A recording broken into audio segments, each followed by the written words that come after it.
Tech mogul Elon Musk now offering some very harsh words for companies pulling ads from his social media platform X, which is formerly known as Twitter.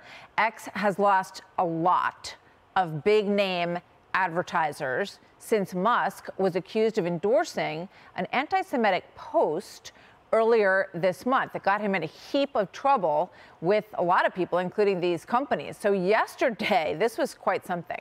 Disney CEO Bob Iger explained his decision to pull the ads from the platform. This happened first at this forum. Watch this. I have a lot of respect for Elon and what he's accomplished, and not just, one business, but a few businesses.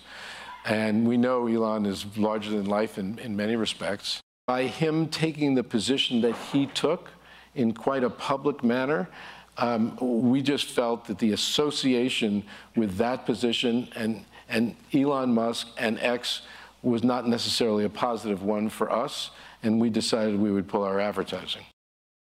But Musk apologized for the post. He said he was sorry. He didn't mince words in his response, though, to Iger's comments. This was an explosive exchange as it played out last night. Watch this. There was all of the criticism. There was advertisers leaving. We talked to Bob Iger today. I hope they stop. You hope? Don't advertise. You don't want them to advertise? No. What do you mean? If somebody's going to try to blackmail me with advertising, blackmail me with money, go yourself. But go yourself. Is that clear? I hope it is. Hey, Bob, if you're in the audience. Well, let me ask you then.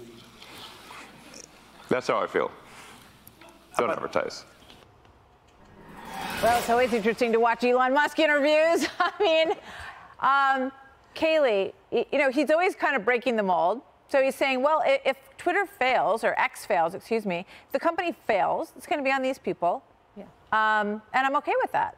Yeah, that's Elon Musk. I think he had a broader mission when he took over Twitter, and it was to create a true free speech platform, not one in which if you promote a New York Post story, you get banned, not one in which the New York Post story on Hunter's laptop, a major newspaper, one of the biggest in the country, and one of the oldest, is pushed off the site. He had a bigger mission, and his mission was not money here, but something bigger is going on, because Bob Iger's words about not necessarily a positive for us mimics words that were in Politico this week. It was a story about President Biden and his team and their use of X.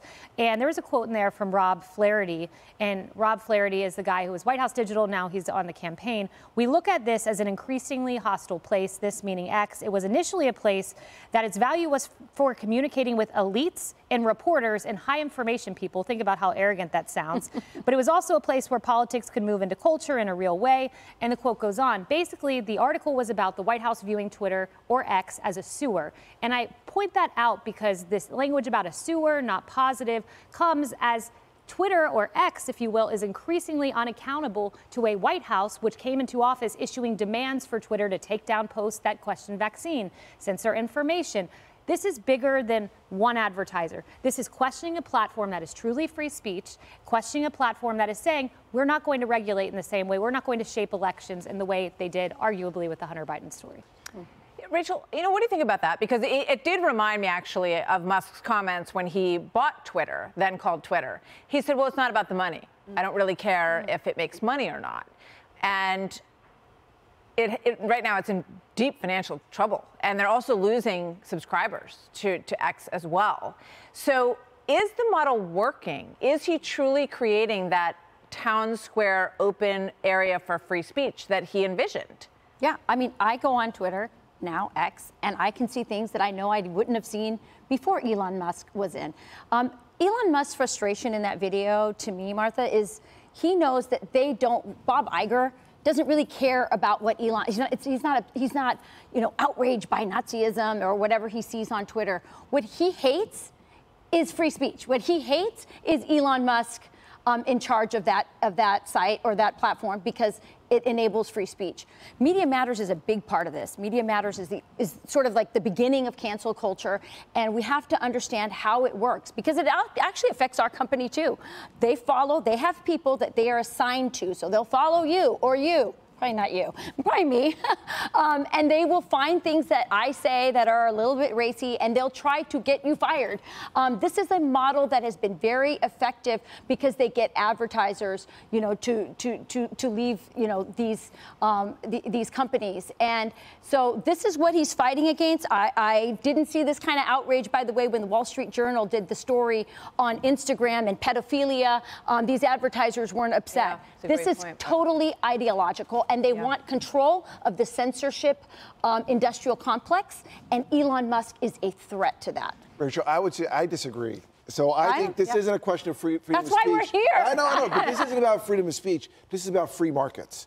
And that's why you're seeing, beside Disney and Apple and other ones, they're saying, listen, the safeguards that when Elon took over, he took away those safeguards. So there is a lot more hateful speech out there. There's a lot more anti-Semitism out there.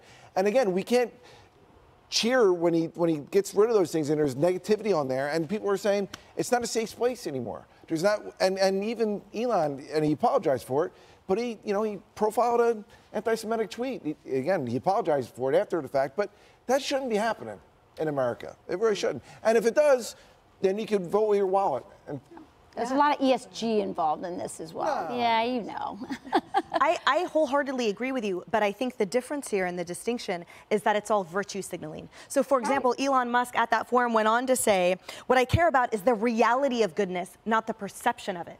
And he said, what these people care about, what I see all over the place, is people who care about looking good while doing evil. So the joke to me is on these brands, as Elon aptly said, will be blamed if Twitter goes under, because they're the ones that, they're standing up now because of him posting on an anti-Semitic post. What happened to the overwhelming amount of content that is shocking, horrifying, violent, and furthering of absolute, terrible things, the people who have Twitter accounts unfettered. So to me, it's laughable, frankly, because the posturing right now is simply for people's own virtue signaling, for their voters or who they hope to get into their movie theaters and the like, right? We know that they don't actually mean it, because if they did, they would have done it a long time ago. But I might be in the minority where I think it is toxic. I frankly think most of social media is. So to me, if it would all go away, I know. The irony is that Bob Iger just came out this week and said, that he's concerned that essentially he was saying that sort of woke movies had really hurt their bottom line. Right. And now he feels the need to weigh in once again with, sort of what some people might call some corporate posturing. We're still in that world. And I think you're right. We need to sort of get back to where we were with corporations just sort of running businesses and not weighing in on every single social issue. Hey everyone, I'm Emily Campagno. Catch me and my co-hosts Harris Faulkner and Kaylee McEnany on Outnumbered every weekday at 12 p.m. Eastern, or set your DVR.